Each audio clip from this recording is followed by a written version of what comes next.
Selamat malam teman-teman sekalian. Pada kesempatan ini kita akan membahas pemikiran dari Jacques Lacan. Dia seorang filsuf dari Prancis dengan metode psikoanalisis. Dia melakukan reinterpretasi terhadap Sigmund Freud melalui lensa strukturalisme, linguistik, dan filsafat. Ada pemikiran Lacan mengenai seksualitas. There is no sexual relationship. Tak ada yang disebut relasi seksual. Seksual manusia tidak bisa dijelaskan secara langsung atau biologis karena selalu dimediasi oleh bahasa dan simbol. Hubungan seksual tidak pernah sepenuhnya bertemu antara subjek dan objek karena selalu ada celah secara simbolik. Pemikiran Lacan yang terkenal adalah mengenai 3 orde Lacanian. Satu adalah the imaginary atau bayangan. Ini tahap perkembangan seorang manusia ketika masih bayi sekitar 4-6 tahun. Bayi mengenali citra dirinya di cermin. Nah, ini proses pembentukan identitas melalui pergerakan, mengidentifikasi, gitu kan. Nah, setelah itu seseorang manusia dia masuk ke dunia simbolik, dunia sosial, harus menggunakan bahasa, mentaati hukum, tatanan sosial, atau representasi hukum ayah atau nama bapak, nom du pere, yang membatasi keinginan dan membentuk identitas subjek. Jadi the simbolik ini adalah struktur sosial hukum yang menurut Lacan disimbolkan dengan ayah. Ayah itu adalah hukum. Jadi terbentuknya kepribadian atau identitas subjek itu ketika berhadapan dengan dunia simbolik. Subjek masuk ke ranah ini melalui bahasa dan di sana dia mengalami pengasingan dari diri yang utuh. Kemudian yang ketiga adalah dari orde Lacanian itu adalah the real atau yang nyata.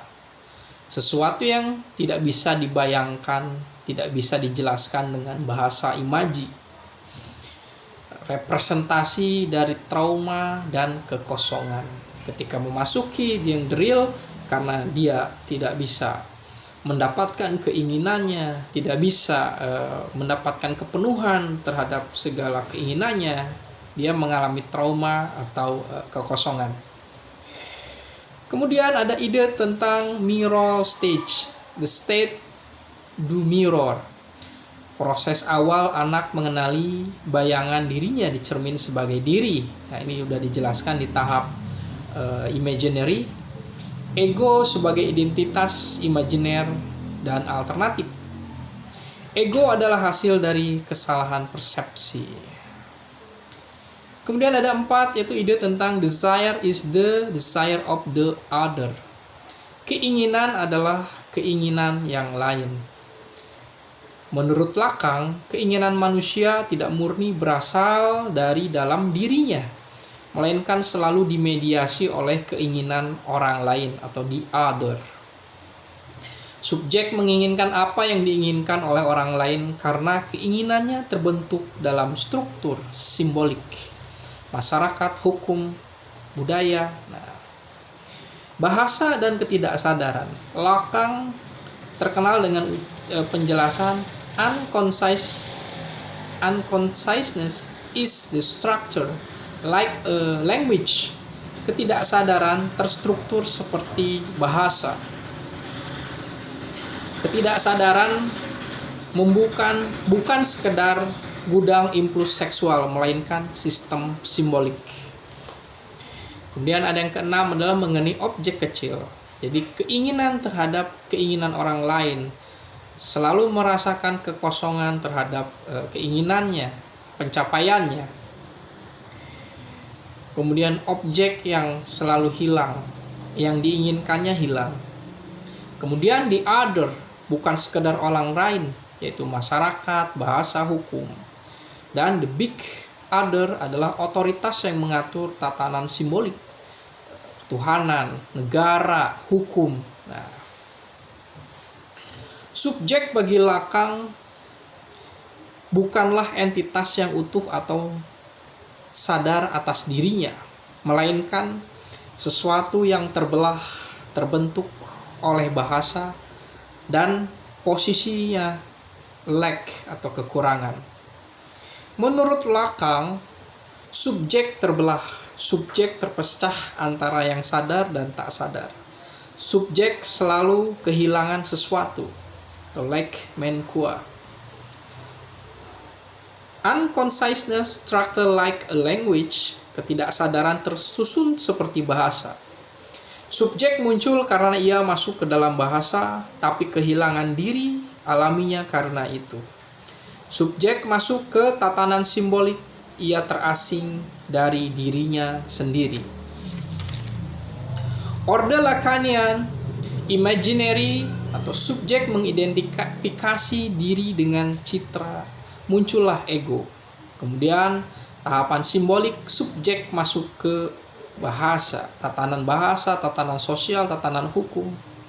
Kemudian the real, subjek berhadapan dengan kekosongan, trauma, sesuatu yang tak bisa dilambangkan secara simbolik, tak bisa dikatakan, tidak bisa dicari dari tatanan simbolik struktur masyarakat, selalu mengalami ketidakpenuhan atau kekosongan.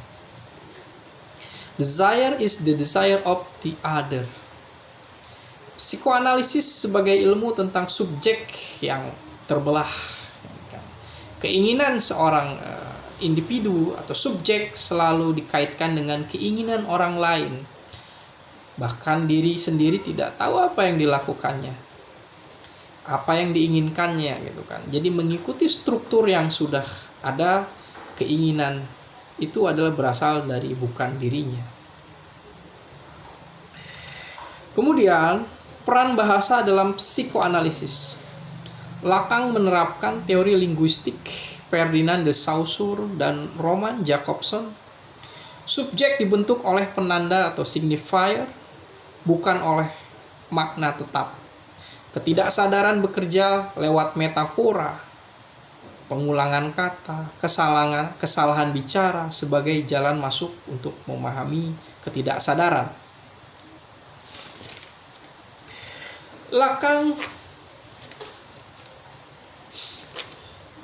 Lacan memiliki konsentrasi yang sangat dalam mengenai keadaan